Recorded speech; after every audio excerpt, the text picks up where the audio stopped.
Good evening, ladies and gentlemen, and welcome to Voices That Heal. I am so excited to be with you guys tonight. This is the first of 3 podcasts for Lung Cancer Awareness Month, and it's probably going to be the most emotional one that you see this month by far. I am going to be joined tonight by just a ton of dynamic women. Black women, lung cancer survivors, patients, advocates, warriors, you name it, they wear that badge proudly. And they've all agreed to come on here tonight to talk about a topic that we don't always get to talk about very often. Most of the time, we are always focusing on telling our story and, sharing the ups and downs and things that we've been through. But this is an intimate side of our story that not everyone gets to hear about. And I don't think it gets talked about nearly enough. This is a topic that's going to be very emotional. It's going to be very raw and impactful. We do invite you guys to leave love, support, comments, and questions in the chat. You can ask us whatever you like. We'll try to filter it into the conversation as smoothly as possible, but also just to be mindful and respectful of the journeys that everybody's on in the chat as well. So if you have something that you're not sure how to ask, or if you're, thinking about a question and you're not quite sure, what to say or how to say it, just be as gentle as possible, because these are conversations that you don't get to hear very often. And we don't want to discourage other people from feeling like they want to share every now and then. So that being said, I am going to start the conversation by, of course, giving my story and letting everyone know my walk with lung cancer. And then I'm going to introduce all the ladies on the screen to tell their stories as well. So my name, of course, is Jamie Knox. I was diagnosed with stage 4 ALK positive lung cancer in December of 2018. I had no known risk factors. My leading up to symptoms were like a wheeze and a cough, which then morphed into back pain. And long story short, I started taking kickboxing, and a lot of the side effects and sort of pains that would come from a high intensity cardio workout, I started to equate the same symptoms that I was having from lung cancer with that. And I think that's kind of how I sort of missed my diagnosis a little bit, or didn't put 2 and 2 together in terms of symptoms. And so for me, I've had, it's been a long 6 years, coming on 6 years next month. But for the part of my story that we're going to talk about tonight, we're going to talk about what happened between my diagnosis and the actual start of my medication, which would be the end of my ability to potentially have biological children. So like I said, December 2018, I was diagnosed. I took a month in between. Somewhere in my doctor's appointment, the first question I asked him was, what about family and motherhood? And the doctor just kind of looked at me and said I was going to be on medication for the rest of my life, and it wasn't recommended that I get pregnant while on that medication. So when you put 2 and 2 together, you're not going to be able to have a child on this medication. So I asked him that question, and I was immediately told, if that's something that I want to do, then I need to start now. And I need to go, through the process of IVF to freeze my eggs. I did go through that process. It was about 4 weeks. It was 4 weeks between diagnosis and starting my medication. And in that time frame, I went through the IVF process. I froze, I think I have 11 eggs. Just to add a little levity to the conversation, I like to say I have 11 children in New York somewhere.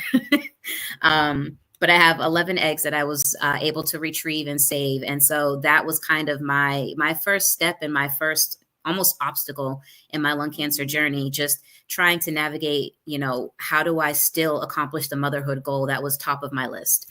So I want to really dive into the conversation. We're going to talk about what that means. Now, 6 years in, I've come to terms with the fact that I'm probably not going to be able to have biological children. It's something that's probably just not in the cards for me. And so I've, had to have a lot of heart-to-hearts with myself and with my husband and my family, just to understand my mindset and how I'm wrapping my head around what motherhood looks for me, how motherhood looks for me. And so that's the beginning part of my story. But I'm going to bring these ladies on the screen just based on where I see them on my screen. So Colette, I'm going to invite you to join me and unmute yourself, share your story, and just where you are in the motherhood journey thus far. Good evening, everyone, and thank you, Jamie and team, for having me here. My name is Colette Smith. I was diagnosed with stage 1A lung cancer in 2015. It was by the grace of God that I was diagnosed that early. I was being assessed for pulmonary embolism resulting from another procedure I had. And some doctor said, let's go do a CT scan. and we found some buggers hanging out in both left and right lungs. I had no known risk factors. I was told to follow up with my primary care physician in 6 months. I followed up right away, and we put a plan together. 4 months later, the nodule that was the most concerning was still in the upper left lung. Fast forward to several months later, I was diagnosed with stage 1A lung cancer. Where am I in the motherhood journey? I am the parent of 3 children, 37, 35, and 19. At the time I was diagnosed, my son who's the youngest of the three, was about 9 years old. And we had just gotten over my husband having prostate cancer. So this was another hard thing for me to explain to him and my older girls. What else can I share about my experience? I'm also, by the grace of God, I've been on the road to survivorship, and I've been able to experience life as a grandmother. I have 2 grandsons, ages 16 months and 7 years. In fact, I'm here babysitting with my youngest, the younger of the 2 grandsons, while my daughter and her husband are in Jamaica having fun. Yeah. You got the short stick. Yeah. I haven't even had a shower all day. Mm. It's parenting is tough, and grandparenting I think is even tougher because my body has slowed down a lot at 59. However, I'm happy to be in this space. Absolutely. Well, thank you for joining me tonight. We're going to definitely jump back to you and talk about how you shared this diagnosis with your kids, what it looked like, being as though it's following on the heels of your husband's prostate diagnosis as well. So I know that has probably really torn the family apart. And I definitely want to talk about some of the best practices and how that process went for you for sure. Natalie, you are up next. Hello, everyone. My name is Natalie Brown, and I am originally from Atlanta, Georgia. Unfortunately, in the summer of 2020, during the height of COVID, I was diagnosed with stage 4 lung cancer. I currently don't have any kids. I do have an actual stepdaughter, but my husband and I made the decision to not freeze my eggs simply because when I was diagnosed, my doctor told me the goal was just to keep her comfortable. So we didn't really know how long I had, and we didn't want to waste time without treatment. So therefore, I did not save my eggs. Unfortunately, currently I am doing pretty good. I have progressed quite a bit, probably in the last year and a half, but currently I am a candidate for a bilateral lung transplant, which I have been told would actually cure me from stage 4 lung cancer. So I actually just got put on the donor list today. So I'm excited about the opportunity to have new lungs.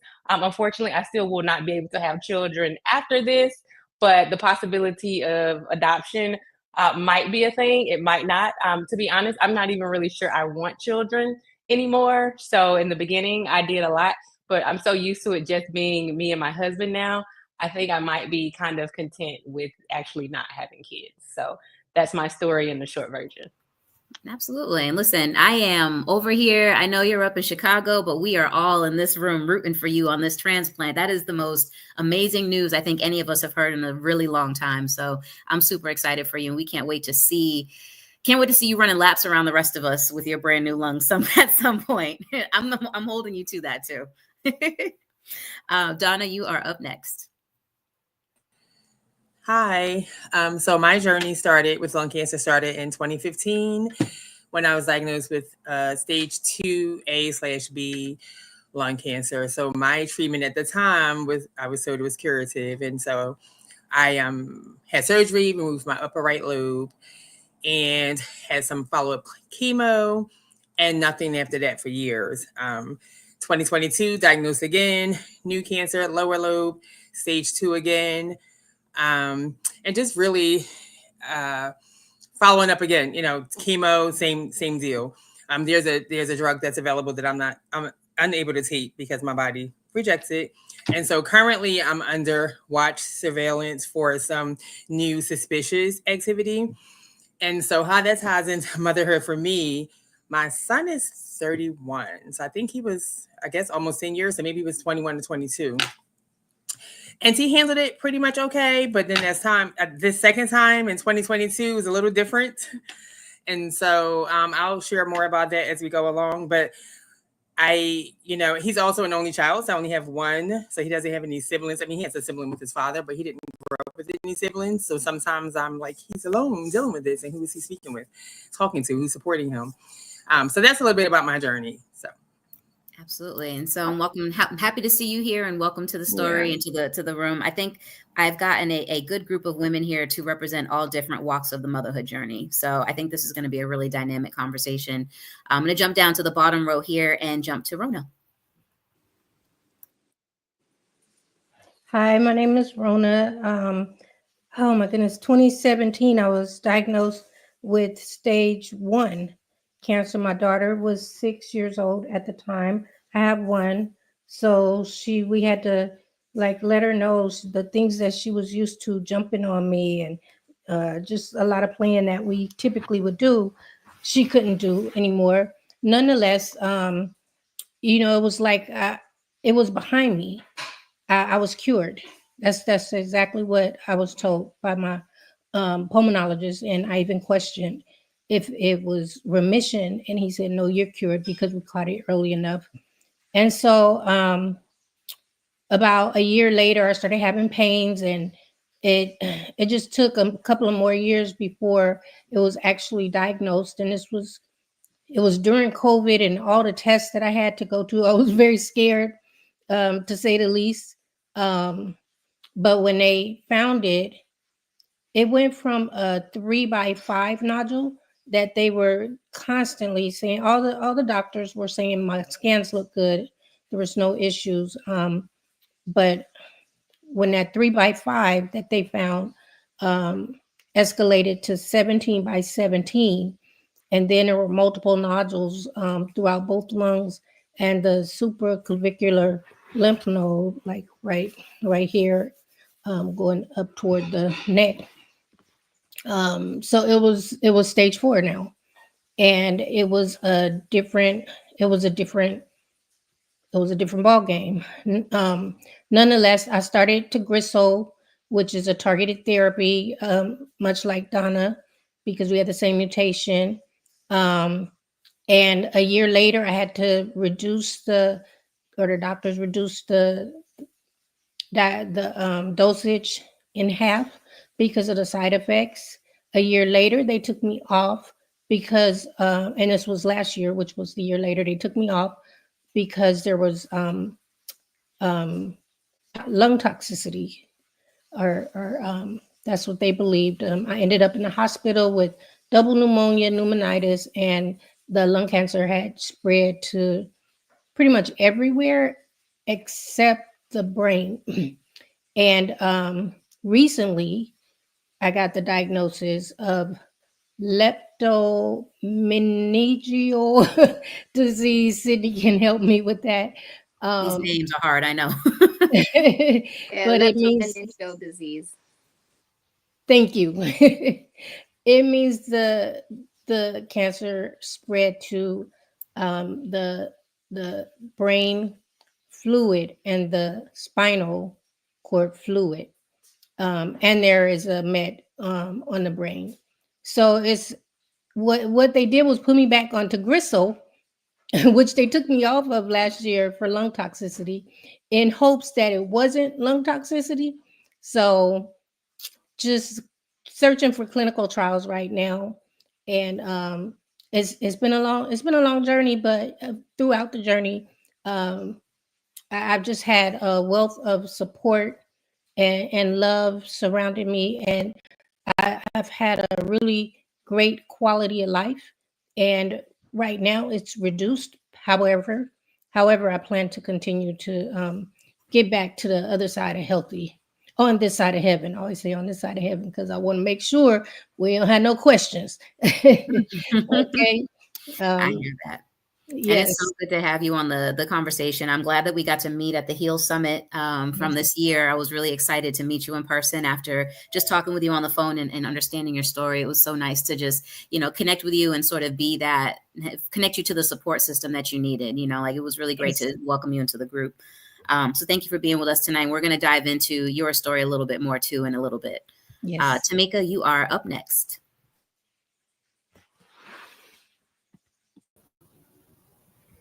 Hello, everyone. I'm Tamika.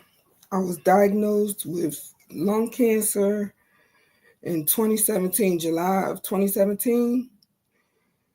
And it's been a rocky road, a rocky road. Here lately, I've been going through some, little challenges, and I'm holding on to that. And I don't know, I am a mom.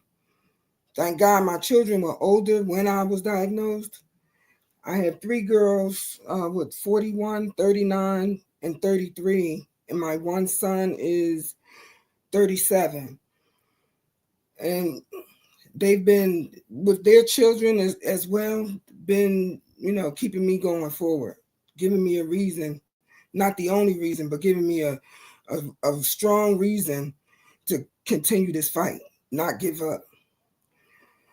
And I don't know, we'll spin back around and Yeah, do some other absolutely. I'm things. glad That's to have you really here. touchy. I didn't think that was going to be that touchy. It really is. It is. And it catches up on you real Yeah. quick too. Before you know it, all of a sudden you're emotional and you're like, why am I upset? Yeah. So yeah, that's why I figure I'm like, if you need a second, anybody on the screen right now, just turn your camera off and we'll come back to you as soon as you're ready.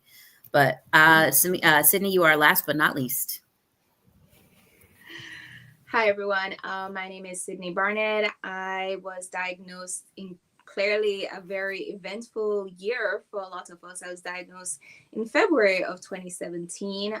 So I'm coming up to my 8 years of diagnosis. I was diagnosed at the age of 33 with no traditional risk factors. I was in my first year of medical residency and thankfully was found to have a mutation called ALK. My first oncology meeting was a very heavy meeting. In that meeting, I was told I was stage 4. I was told I had the mutation and that the medications that I would be on, I would have to be on them for life, and that the medications are teratogenic, which is in medical terms toxic to a growing fetus, i.e., I cannot carry kids. To be honest with you, that was the straw that broke my back. That was what made me literally break down and cry in my visit. And thankfully, my oncologist, who was also a young female, was able to just have empathy and, kind of console me. I went through and did egg retrieval. I actually have some embryos on ice. And I did a lot of back and forth about motherhood. I already, I didn't have any kids at that point in time. I had met someone who I wanted to have as my life partner, and he has thankfully been my rock. But we've had multiple discussions about kids before this diagnosis and even had names picked out and knew that we wanted to have 3 kids and, all of that. And with my diagnosis, that kind of went up in smoke. I'm now 41 and I've resolved that. I had to go through that journey of learning and deciding that I would not have kids. I did look into surrogacy at one point in time. Surrogacy is hellishly expensive. Yes. And I do not understand how people who are not celebrities can do it. But yeah. I appreciate that. Yeah, I think this conversation kind of came about from a great weekend we had a couple weekends ago, and we started talking about this a little bit. And I think it was something that I was trying to wrap my head around, because I knew I wanted to have this conversation with you ladies, but I didn't know how to do it differently. You know, I was just tired of us having the same conversation. I wanted to talk about something and let us be a little bit more vulnerable about something else instead, so that people can see the other side to this a little bit.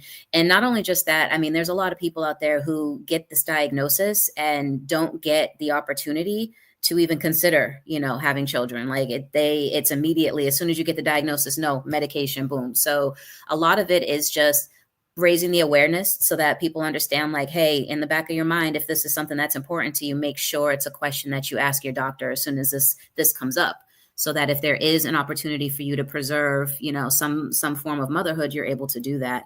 I know for me, I'll just dive into my part of it a little bit before I turn it around for everyone else.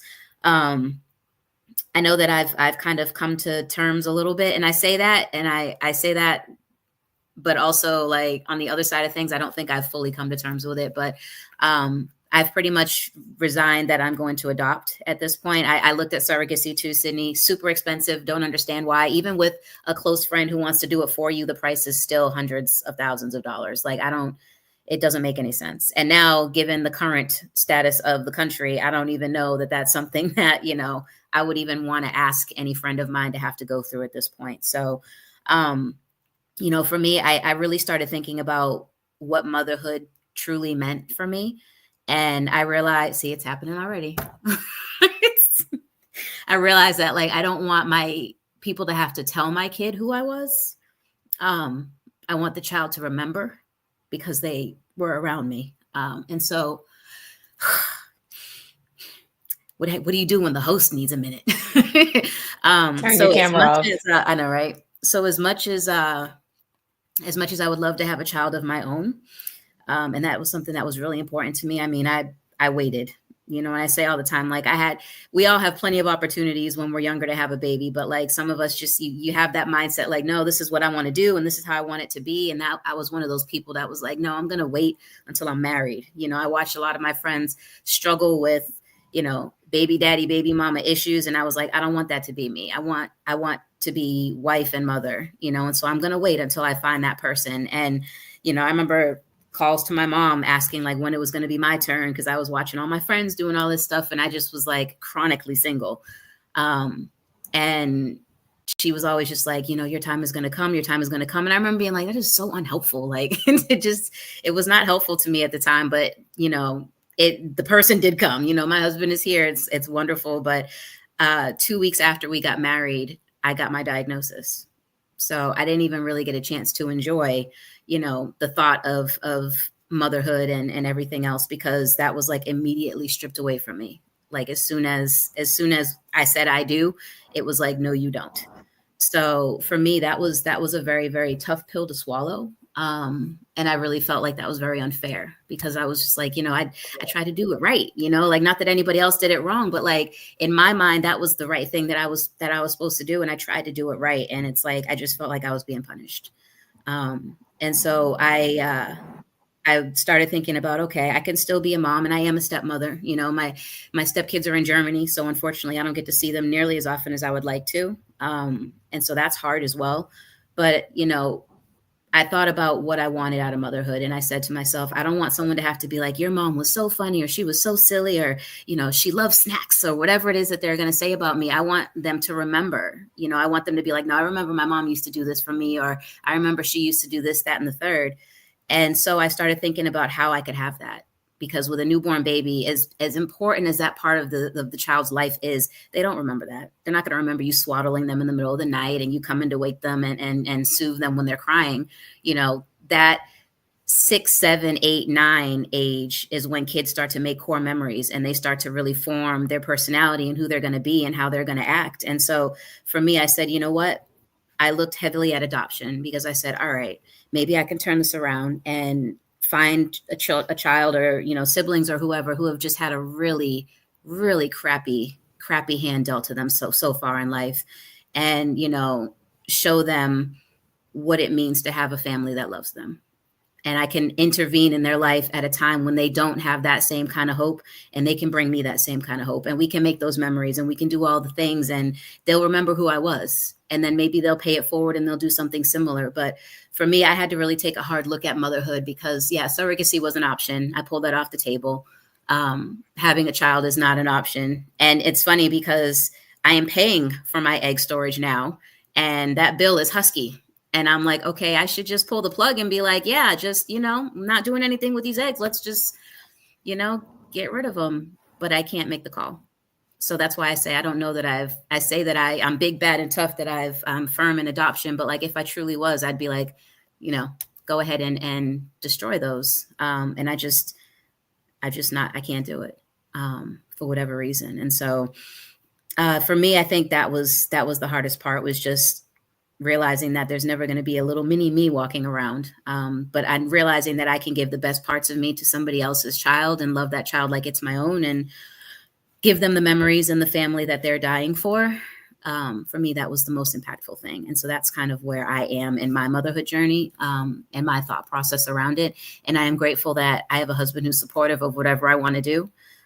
He's like, all right, what you want? You want to have a baby? Cool. Let's do it. You want to adopt? Okay, let's look at this. Let's get this started. You want surrogate? How are we going to pay for it? But okay, let's do it.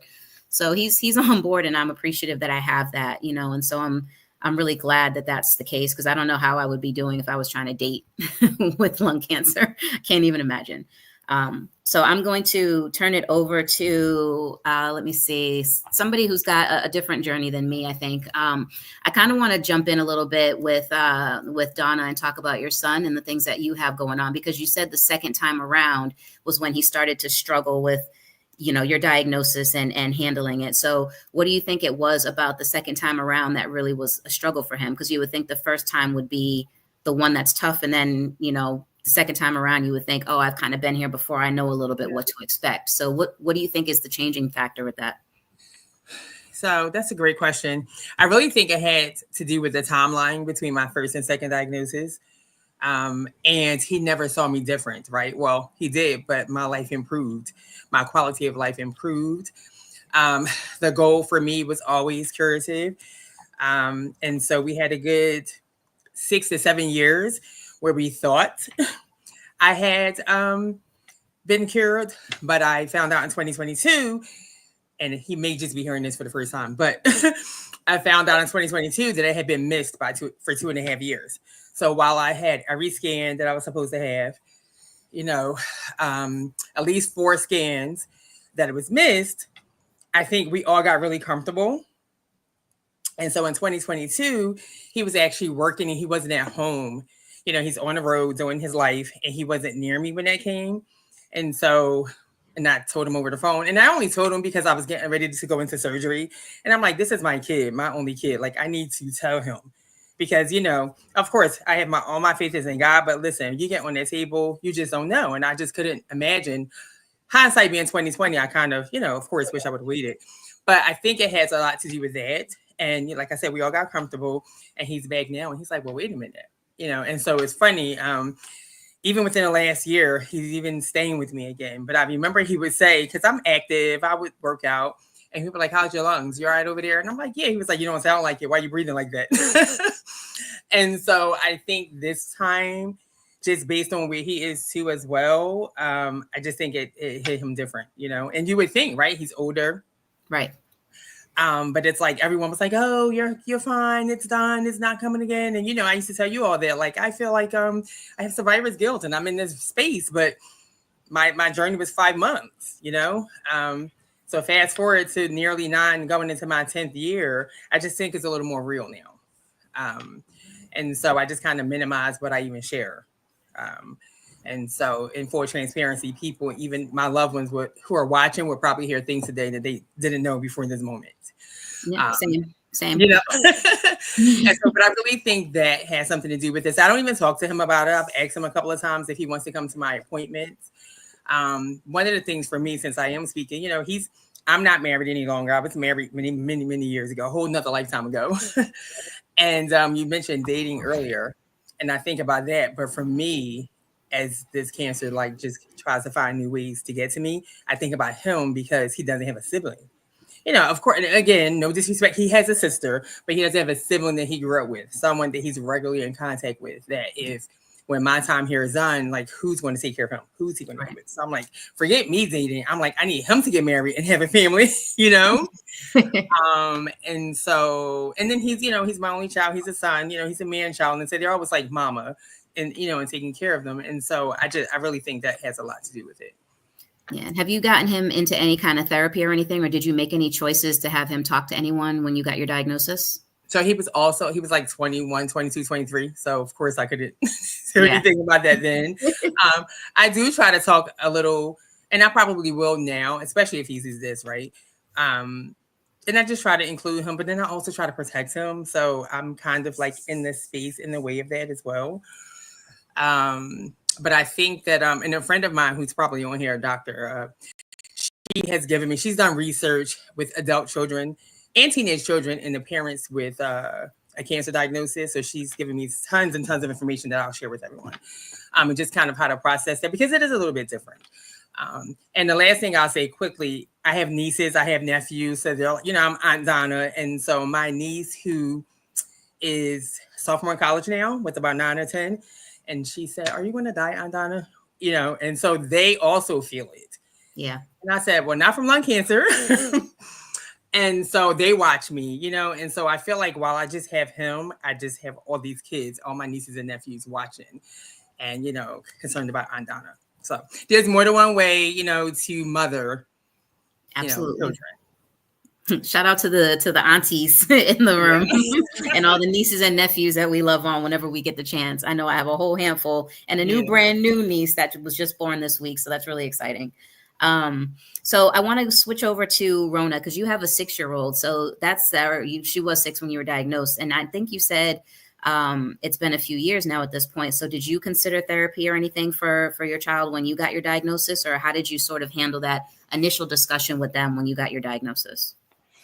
So the initial discussion when I was diagnosed as stage 1, I mean, we just told her that we're going, you know, mommy's sick. That's what, I don't think we said lung cancer, but it wasn't but a few months later when she was walking at the Lung Force walk with me. So I don't remember. I'm sure we told her, but again, she was so young at that time, you know, how much will she really understand? And that's what we took into consideration. And because it was surgery and it was behind us, you know, I think to her at 6 years old, they don't have a true concept of time. Yeah. So I think she took it as mommy's sick, but she's getting better. And like when she was sick with the cold. However, when it was stage 4, it was a couple of years before I told her. And when I was feeling the side effects and such, I was slowing down compared to where I was. I mean, I was still moving, but I said it's time for us to tell her. And so we didn't consider putting her in therapy. However, we did use some therapy materials.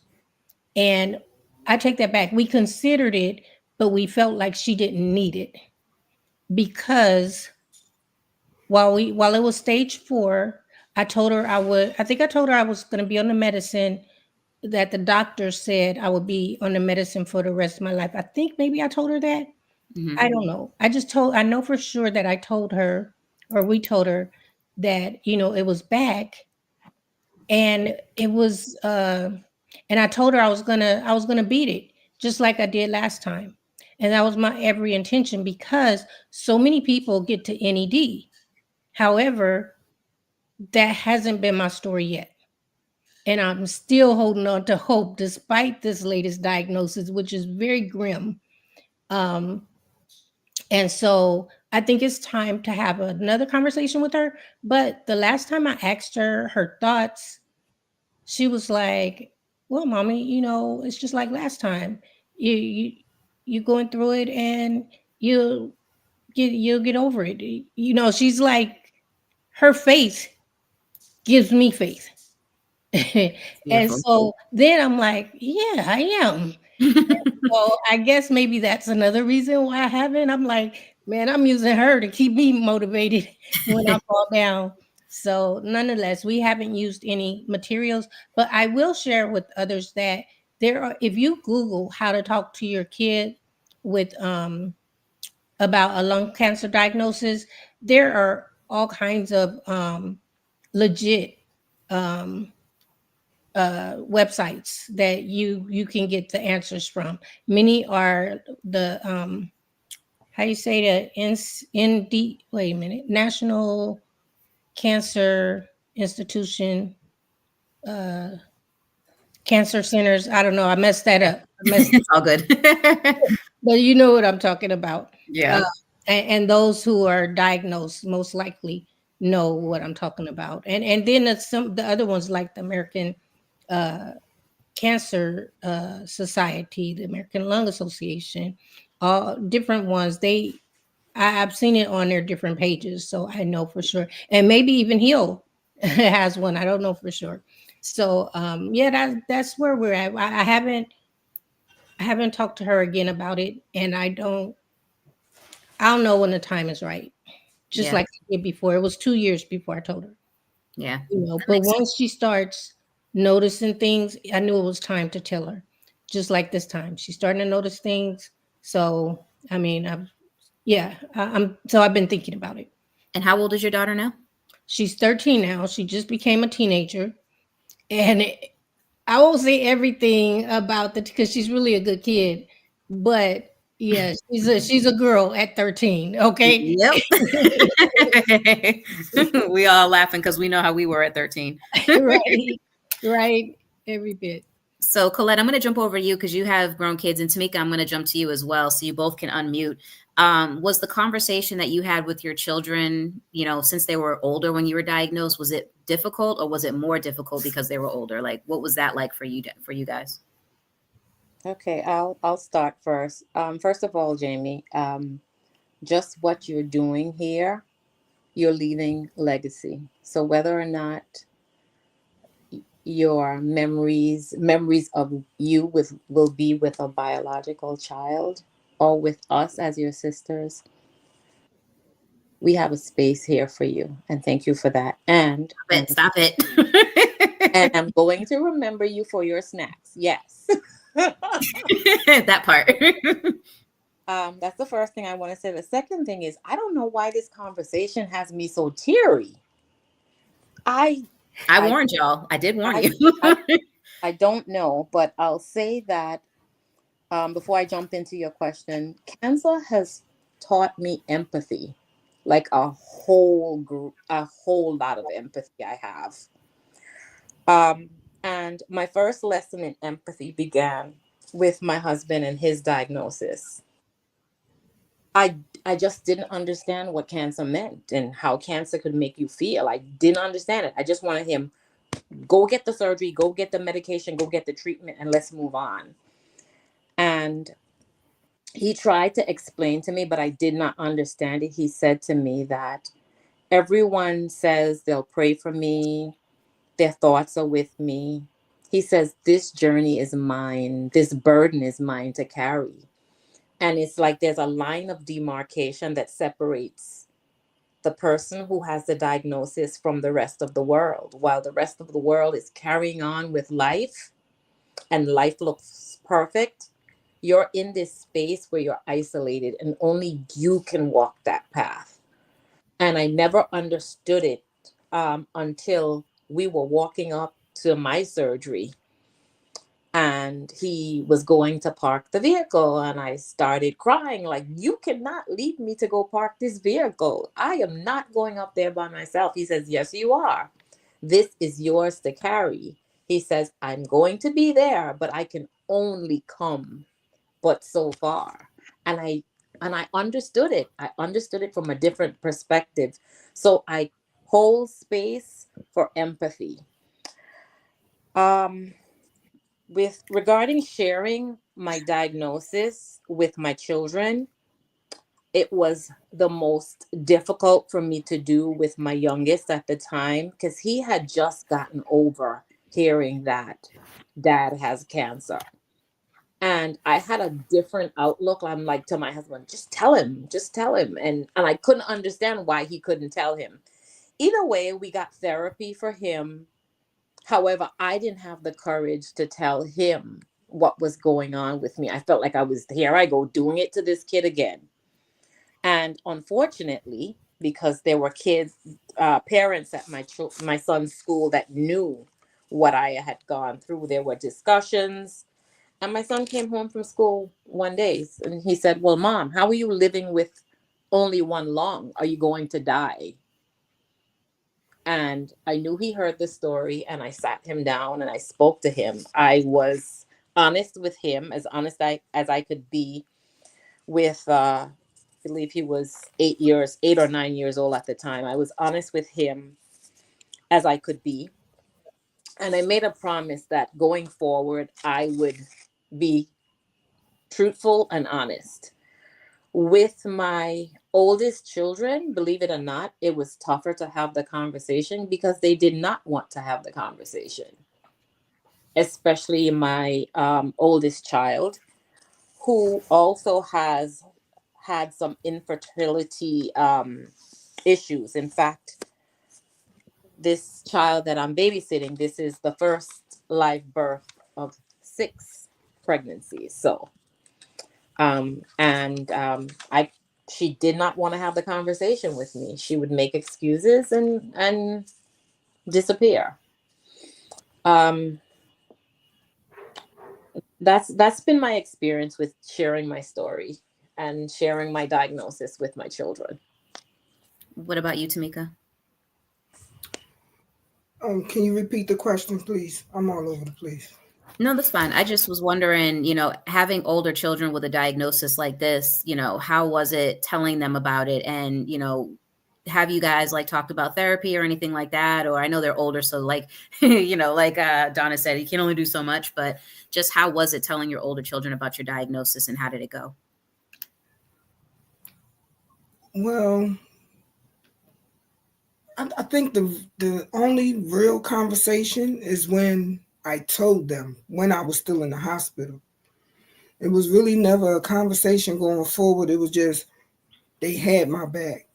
They have my back. Anything that comes up I need to do needs to get done. They're there for me to do it. And it's like, I don't know who's ducking the conversation, them or I. Yeah. That's the part.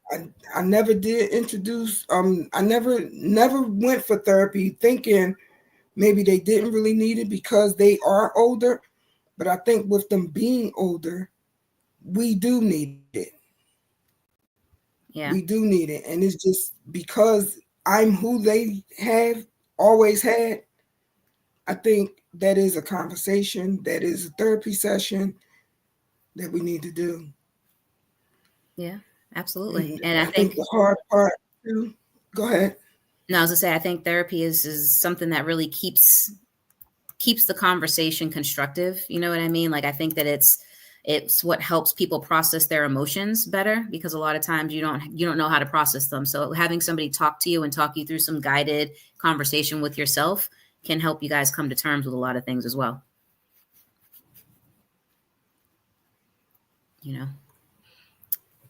So Natalie, I do want to jump to you real quick. I didn't hear the last part. I only went out.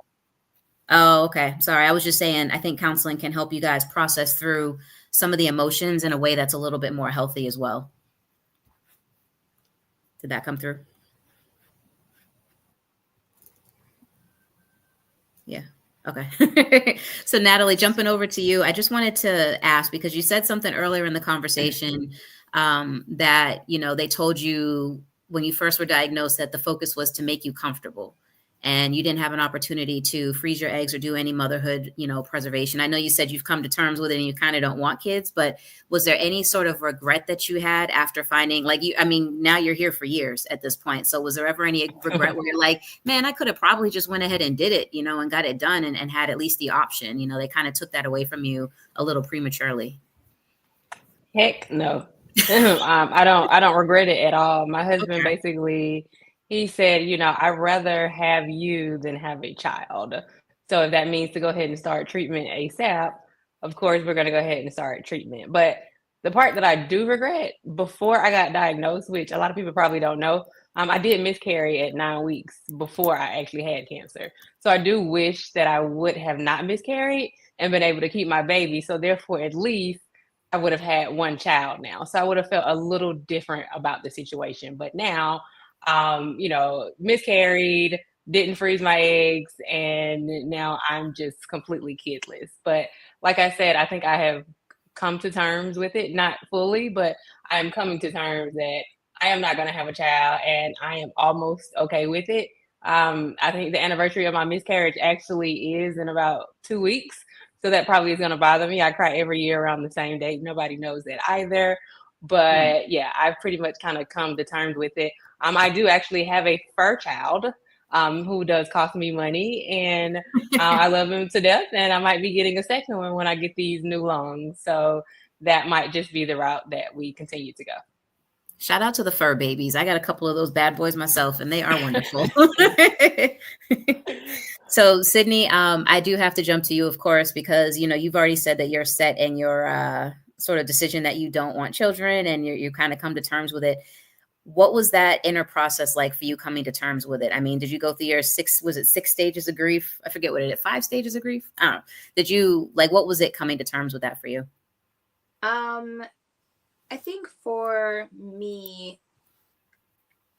my greatest memories growing up are the memories that I have with my parents, and the trips that I took with like my mom and my aunts and all of that stuff. And we all know of the cases of patients who get diagnosed young who end up dying and leaving behind young kids. And not to say any patient's death is not sad, but the ones that die leaving behind young kids, those are the ones that always break my heart. And as you said, I didn't want my kids to remember me from stories. I did not want that. And I went back and forth a lot with my husband, but the biggest thing that kind of solidified me and was always the thing that stopped me was that fear of leaving a kid behind when they're like 2 or 3, or at that point in time when I was diagnosed, I was placed on a medication that it was the first of its kind. And I'm not, I didn't know that I would be here 8 years beyond that.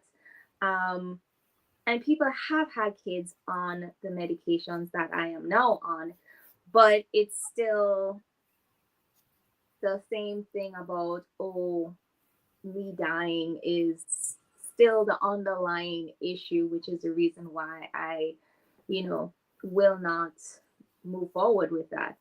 I do have embryos on ice, just like you, Jamie. Your story and my story are so similar. Um, I am still paying for those eggs. I, we can only laugh to keep from crying, y'all. Exactly. Like, please don't judge us. I'm still paying for those eggs, even though at this point it's kind of like I know the decision is made. It's just letting go is like the final step of it. Permanent. I have not, I'm almost there, but I haven't gotten to that point. I know that the likelihood of me having a kid is literally slim to none, but with me still having those embryos, there's still, I guess, some semblance of a possibility. Yeah. I mean, I don't even know what really it is why I won't just stop, because I mean, I could save myself some money. But I think also is that it's not a conversation that people are told about enough. I was able to preserve my eggs through a foundation called the Live Strong Foundation. They were able to really subsidize my fertility medications and treatment to the point where I really did not pay that much out of pocket, which was such a lifesaver at that point in time, because I had just moved to the country. I did not have the savings to be able to even afford that. And at that point in time, I was still gung ho of, I still want to have kids. I'm 33, I was just still very young and naive. Yeah. And I mean, it's we have pie in the sky ideals, you know, like we want to see these things happen, and it's the stuff that we've dreamed about since we were kids. So it hurts when you have to let go of that thought. And yeah, I'm with you on getting rid of them. I thought I've also given thought to maybe donating them to other cancer patients who haven't had the opportunity to freeze their eggs. I just, I don't know. It's something about, so there's two things to that. One, I'm scared to get rid of them because, like, what if science keeps them and does some crazy stuff to them? I've watched too many horror movies and too many science movies. But also, number two, like, my thought process is if I donate these eggs to other cancer patients who didn't have this opportunity, 20 years down the line, maybe there could be some kind of reunion or something where, like, all of the children of me come together and do something nice for the world. Like, I don't know. This is the kind of happy land I live in my head. But I'm I think not going to lie to you. I actually kind of, one of the reasons why I haven't done it is because the people are not having enough kids. And eventually my weird warped idea is that, oh, maybe they might actually start using these embryos to start having kids. And hey, maybe my progeny will actually be chosen. I don't know. I mean, at this point, someone can hope. I honestly am not sure, but I just think that it is really a roller coaster when you think of the emotions of, especially, when you're young. I think like my husband now and I were not married at the time. We actually got married 2 weeks after my diagnosis. And when you are dating and you're serious about somebody and you have all of these conversations and you're like, okay, I found my person, he would make jokes about, I get food babies after I eat, get a little, and he would be like, oh, you're going to look so sexy with a belly. And, to have stuff like that you think of all the time, and now it's kind of ripped from you. You go through the emotions of that. Yeah. I think that everyone's decision will be okay for them. There are people who have gone on and had kids on these medications, and I'm not going to say or judge that decision. They are brave in that decision to do that, because if that is their life goal and if they are okay with the possibility of leaving that kid behind, more power to them. I commend them. I was not able to get over that fear, and that's the reason why I do not have them. But I have a nephew that, I wish I could see more. He lives in Trinidad, and when I do see him, I play with him, and then I realize I probably don't have the temperament anymore. Like, it's good to be able to give them back. Like, here you go. I'm done with this child now. Thank you. So I do have a question in the chat from folks that are watching. Thanks to everybody tuning in on Facebook and on YouTube right now. Lynn Williams checks in and says to everyone, how can your friends support you on your motherhood journey, or, the journey that you're on right now? So if you have a thought on that, I'm not going to call out specific names, but if you have a thought, feel free to jump in and unmute, and you can share what you feel about that. I know for me, I mean, I don't even know where I am in my journey mentally yet. Still, I'm trying to figure it out. So I think for me, you know what? If people want to support me, find me a way to get a scholarship to store these eggs so I don't got to pay for them anymore. That's how you can support me. That'd be great. Because then it'll make it a lot easier to hold on to these embryos in New York. All right, I'm going to jump in because Lynn has been a true friend, someone who just shows up like that. That's what counts. And my other friend Yolanda is on. They show up, and then those who are not able to show up all the time, it's about little things like how you receive things in the mail, just to let you know that they're thinking of you, they're praying for you. When things get really rough, a meal, those are different ways you can support. And then I would say, like, making me laugh. Like, I get on the phone with my girls and get that hard, gut wrenching laugh a lot of times. And it's like it can just make everything go away, or a deep conversation. So just showing up any way that you're able to show up and be there and support. So, Lynn, you asked that question. You are doing an amazing job. I love you. Aw. Anybody else want to jump in on that one? Well, okay, so I do want to say, touching from what Rona says, I think that um in a situation where if I was Rona, having friends that would come and say, for instance, if they have their own kids, take my kid, out with them to go shopping or to, some sort of outing to basically let them know that, even if mommy is sick, you still have me here to help you. So, stuff like that I would think would be helpful. Again, I'm not a mother. This is what I would think that would help. Everybody is different. I do think in terms of situations like for us young lung cancer patients, um, for people to not ask us, oh, so are you going to have kids? Um, Yes. I think like for me, Ugh. it's kind of insensitive to ask that question when you don't know the struggle that I've gone through to get to the point where I'm okay not having kids. And when you keep asking that question, it kind of comes across, I don't want to say judgmental because I know that a lot of people are coming from a good place, but it is a touchy subject. And a lot of the times it is said with a little, oh, so you're not going to have kids, sort of tone. And I just think that people need to stop doing that and stop asking that. Like, people will have kids if they want to. People will make the decision not to have kids if they decide that that is not in the cards for them. And, just, yeah, I think that's one of the things that I would say. For me, I think that let's remember the adult children, right? Even talking here and maybe checking on them, asking them how they're handling it. Having, oh God, it's happening. Having, having, and just kind of understanding because they can have other life things things going on in their life journey, right? But we do check on the small kids, right? We do check on the teenagers. But I'm sitting here and I'm like, but do we check on the adult kids, right? Because we just kind of assume they have it going on. I don't even remember how I told my son, to be honest. It's so long ago.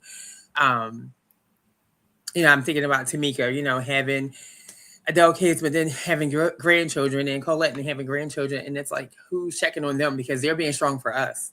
Yeah. My people, y'all, we're checking on one another, but like, who's checking on them? Who's remembering them? Yeah. I got another another question in the chat from Alicia Crowell. She says, thanking us for sharing our stories. But she says, how has lung cancer impacted your role as a mother? So for those folks that have children, how has this disease really impacted you and, the motherhood that you have right now? I'll take that. Is it on? Yep, we can hear you. I think it just brought me closer. I mean, like my children are grown. I've never stopped parenting, but it's more for me and my grandchildren now. So for that role, I just try to be there. If it's just, I mean, like to take them to do whatever, whenever they call, whatever they need, not nothing excessive, but if it's any emotional task I can do with them, I'm there for it. It's not a second question. It's just nothing. It's because I've lived past the expectancy. So today I'm always thinking this could be it. Not per se, but I'm not going to give up that chance to do today what may not be able to happen if I was to just not, if that makes sense. But yeah, it's all about my grandchildren. I want to see them. I want to leave something positive for them. Just my mom was a fighter. My mom didn't play. She fought till the bitter end. She ready. It's gonna always be there. Like she ready. She was ready, y'all. She was ready. Absolutely. And that's just it.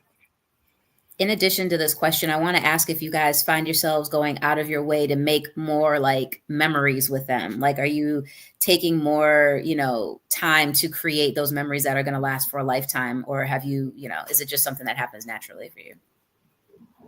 Similar. Yeah. Oops, I'm sorry. Am I jumping ahead? Okay, thank you. I would say definitely going out of my way, especially at times when I don't feel up to it. My legs are very weak now. Going to a stadium is not ideal, but when the opportunity presents itself, I'm like, okay, I have to do it because this is lasting memories. And so I push so hard so that she has a normal life, as normal as can be expected. And I just try to be there, like to her volleyball games, whatever's going on at school. I don't volunteer like I used to at the schools, but I do go so far out of my way to make sure I'm making the memories. When I say no sometimes, because I'm not feeling good, I will change it at the time when they getting ready to head out the door. I'm like, okay, I'm ready. Because yes, that's very important. And Colette, go ahead. Thank you. I appreciate you sharing that.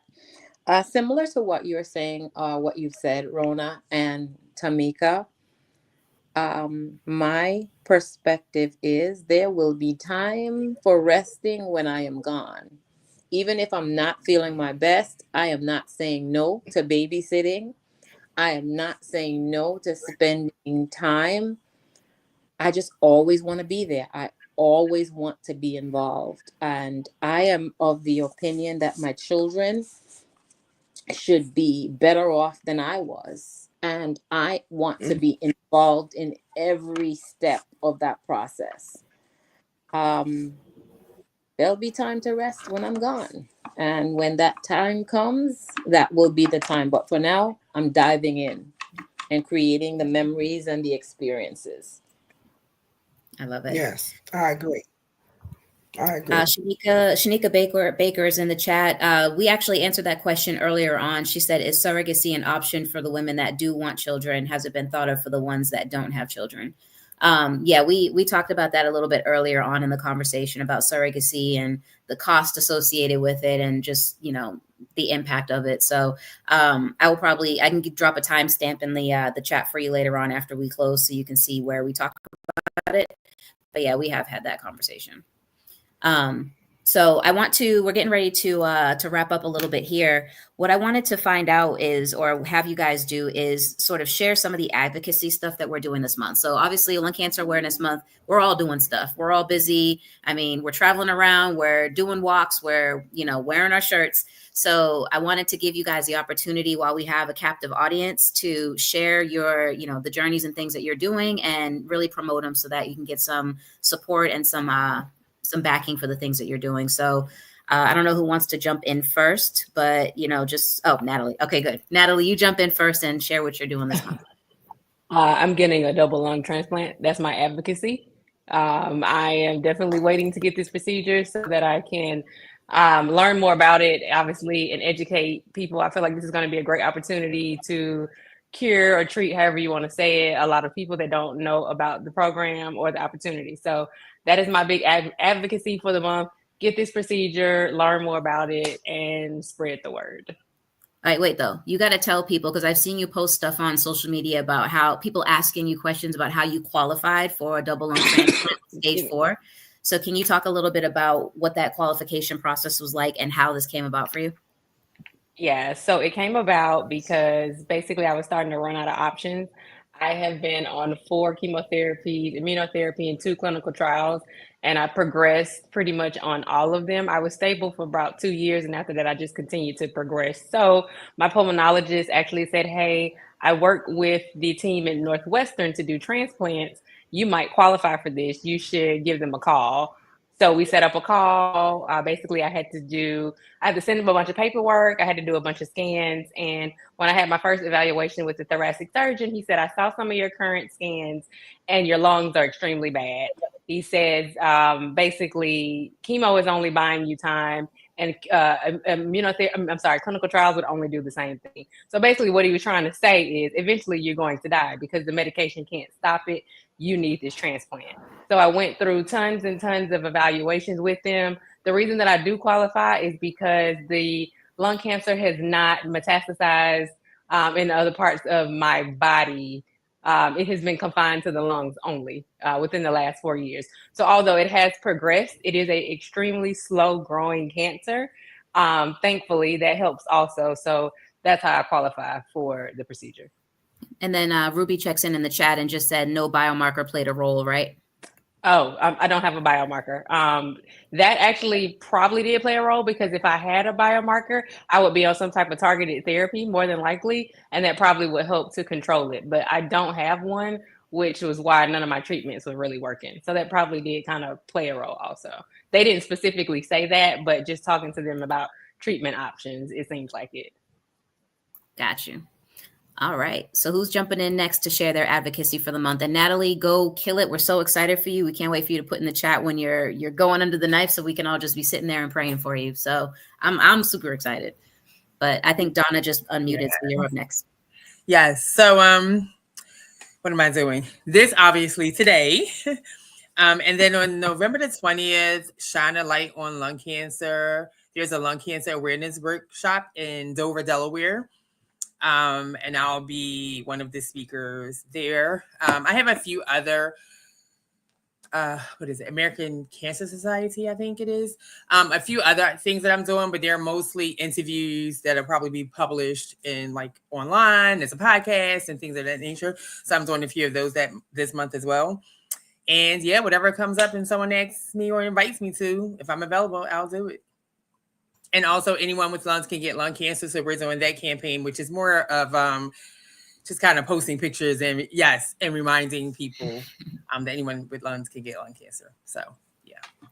And I'd like to make you guys all aware too, as we introduced ourselves, all of us said no risk factors. Nobody has mentioned the word smoking this entire podcast until just now. So yep, we're just reinforcing the idea that anyone with lungs can get lung cancer. So we need to stop asking for smoking history, because it's no longer it never was actually the only thing that could lead to lung cancer. All right, who's next? It was the one they blamed. Yeah, right. Yeah, it was the one they blamed. So I'll go. Today I was at a conference. I'm doing conferences, and also Donna, I'll be speaking at the Shine a Light on them as well. And anywhere I can get and get an ear, I'm there, because we need to bring awareness. The conference I was at today, it was 2 Black people there. I don't mean to say it like that, but that's what it was. It was. And it was a room full. And where I go for treatment, I see them there. I want to know why you're not here. Like, why aren't you in these rooms getting this information, getting these services, doing these things, and knowing that it's a community out there that's there for support, other than just your oncologist and that team. It baffles me I don't know why. I just don't know why. So I'm out there and I'm trying to bring us in these rooms. I'm trying. I love that. Who's up next for their advocacy? Whoever unmutes first. Colette. Okay. Natalie, I am living vicariously through you. Okay. No pressure. But I'm looking forward to hearing such wonderful things about your transplant. Regarding advocacy, I started off the month with the Longevity Hope Gala at the Rainbow Room. I look forward to that every year. I've always had this dream of making a donation to this group. I'm in love with them and the things that they do on behalf of people like me. And I was able to do that with myself and Tamika with a contribution in the name of an individual who did not make it to attend the gala this year. Her name is Laverne McDonald. Laverne passed in March and miss her dearly. I am also involved with a community advisory board at Mount Sinai, and they featured my story this month. And I've been getting messages that the story's been published. So I'm going to take a look when we're done. And finally, I'm working on a research paper that addresses some of the gaps in patient care, specifically the mental health piece. That's a huge gap in our care, and we need that in order for us to get care holistically. Yeah, so that's what I'm involved with for the month, and my social media posts, of course. All right. Rona, I saw you unmute at the same time, so you can go next. Yes. First, I would like to say that we are all here with Heal Collaborative tonight doing this. So we are all doing our advocacy right here. Tomorrow, I have a community event with UCLA. I'll be representing the American Lung Association. I am the co-chair of the American Lung Association's Fight for Air Climb here in LA. And so whatever comes up on the books, I'll be doing that as well. And and Monday, CBS will be here at my home to interview me. So I don't know when that will be aired. But yeah, I'm pushing to do as much as I can when I can. And one last thing I'll say is completing one of the books that I've written, like none of them are complete. It's really hard for some reason to focus and get my head around that last piece. But if I can get one of them completed by the end of this month, I will be so proud of myself. Like I will be so proud. My chest gonna be out to here. That's it. All right. Sydney, you are up next. Okay. So yes, just to mimic what Rona says, I mean, this is one of the things that I'm doing for Lung Cancer Awareness Month. In addition to my social media posts, I did do an interview with a patient story talking about my journey as a lung cancer patient, and being on both sides as being a physician and a patient. And next week, I'll be on another podcast called the Blue Couch Chat with my cousin, who is a colon cancer survivor, but she wants to highlight lung cancer during Lung Cancer Awareness Month. So I'm going to be a speaker or a guest on that podcast next week. Outside of that, I am doing a lot of work in the background. I'm also a research advocate, so I am having meetings with different advocates in that space to try and see how we can push the research forward. Because at the end of the day, none of us really would be here if it wasn't for research that was done 10, 15 years ago. And for that we are all grateful for that, but we clearly need more. So that's what I can think of off the top of my head. I know we're all doing a lot, so it's hard when we get put on the spot. So for me, besides this, I have 2 other podcasts that I'll be doing for Heal this month. Next week is a smoking cessation podcast. We're going to talk about just smoking in the Black community. We're going to talk about the history behind it, the targeted marketing that happens in the Black community for smoking. We're going to transition a little and talk about youth and vaping, hookah, all of the things and all of the ways that, big tobacco has now found a way back in. We're going to talk about how to quit, resources, and things like that. And I have Dr. Flanaugh joining me for that, as well as Mildred Pierce from the Heal team. So I'm really excited for that conversation next week. Also next week, I have another podcast the next day for Black Health Matters with Gilead. We're going to be talking about caregivers. So that one should be a really good dynamic panel where we're going to talk about, because this is also Caregivers Awareness Month. So we're going to be talking about, what resources are out there for caregivers in the Black community for lung cancer. And really kind of just spotlighting some of the best practices to make sure that you're not pouring from an empty cup when you're caring for your loved ones. And then at the end of this month, the last podcast I'm doing is also a caregivers podcast, but I've got a roundtable of lung cancer patients who are going to talk about their caregivers. I've got caregivers to lung cancer patients, and then I've got various different degrees of people who are caring for their loved ones. So we're going to have a really dynamic conversation about from the from the actual people who are doing it. What are the resources that you need? What are the things that you didn't think about? What are some of the things to be aware of? Also, I'm sharing my social media posts, and I'm just trying to continue to post every single day to raise awareness. I also would like to reach out to Good Morning America because it is almost mid-November and I have heard nothing about Lung Cancer Awareness Month. However, I saw like 3 to 4 to 5 stories about Breast Cancer Awareness Month in October. And so I just want to make sure that we're keeping that same energy across the board, especially with lung cancer being that #1 cancer killer. So we just need to raise awareness there. I also want to reach out to Delta and some of the other local, businesses out here, because again, saw a whole lot of pink, don't see a whole lot of white. So just want to make sure, again, we're keeping that same energy. So I'm going to be reaching out in those ways to see if I can make a little bit of impact. Might not be this month, but maybe next year we'll start seeing some white ribbons in some other places. That'll be surprising. So that's what I'm doing. There was a question in the chat. So Yolanda checks in. She said, is there a nonprofit established to help promote your vision with women of color, specific goals to help women locally?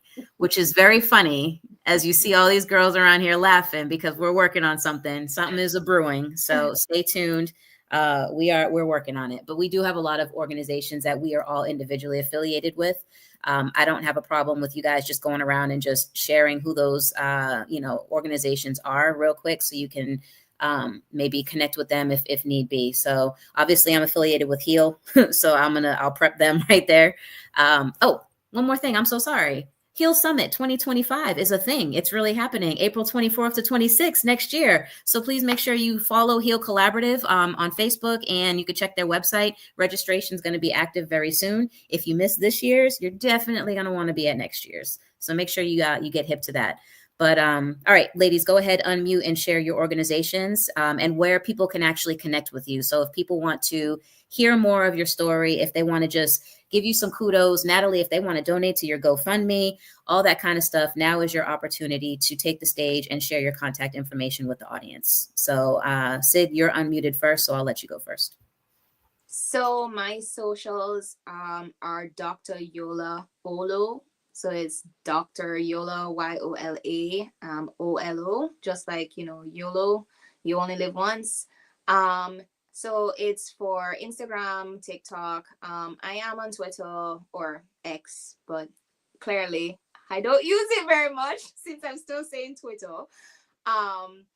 And what was the other thing? Social media and what was the other thing? Just basically where people can connect with you, and also if there's any organizations you're affiliated with that you want to shout out. Organizations. So I am clearly with HEAL. I also work with Go-To and Longevity, and also Lung Cancer Research Foundation. Yes, I get around.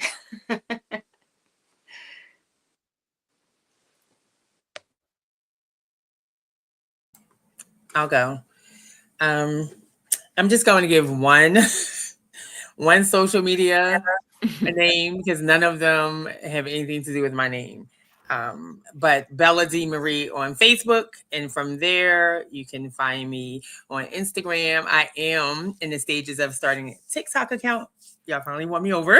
Yes. So maybe that one will have my real name so that people can actually find me. I'm not sure yet.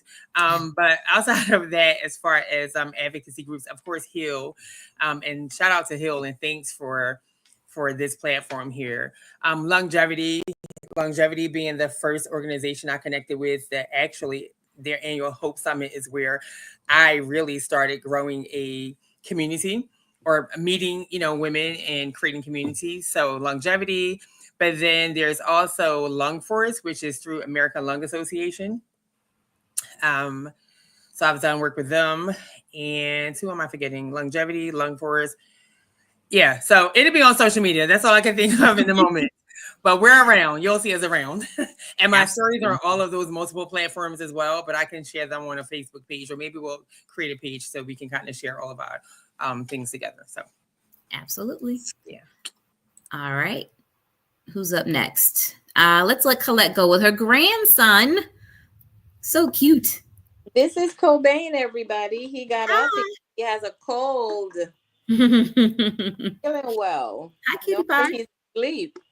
I may be found on Facebook and Instagram, and it's Fette, by Colette, Colette. That's my first name. The organizations that I most associate with are Longevity and Mount Sinai Hospital for sure. That's where I get my care, and they support me a lot in my endeavors. And I'm gonna go on mute. Absolutely. All right, Tamika, you're up. Hi. My social media, I only do Facebook. I'm old, y'all. So it's Tamika Ready, and it's 2 pages, but it's the one ringing that bell. That's I the hear one it that. is. And yes, and then it's the what was it? What organizations are you affiliated with? All the organizations, y'all all spoke them. And Hill #1, Longevity, and again Penn Abramson Center. I work with them, and everybody else, excuse me, y'all put them on the map already, so we can't blow them up as much until they blow us up over here. So but I hear that. yeah, that's, I mean, like, we advocating wherever I get in, I fit in. Where I fit in, I get in. I hear it. All right, Natalie, you are up. I wanted to save the closeout for you so you can share that GoFundMe because it is super important. So, the floor is yours. So my friend actually put the GoFundMe in the chat, so you all should be able to see it, which is perfect. But I've worked with several different organizations, of course, HEAL, Longevity, the National Lung Cancer Roundtable, just several different organizations.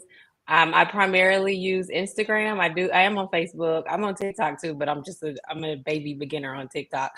But you can follow me actually on Instagram at my name, which is Natalie, Natalie.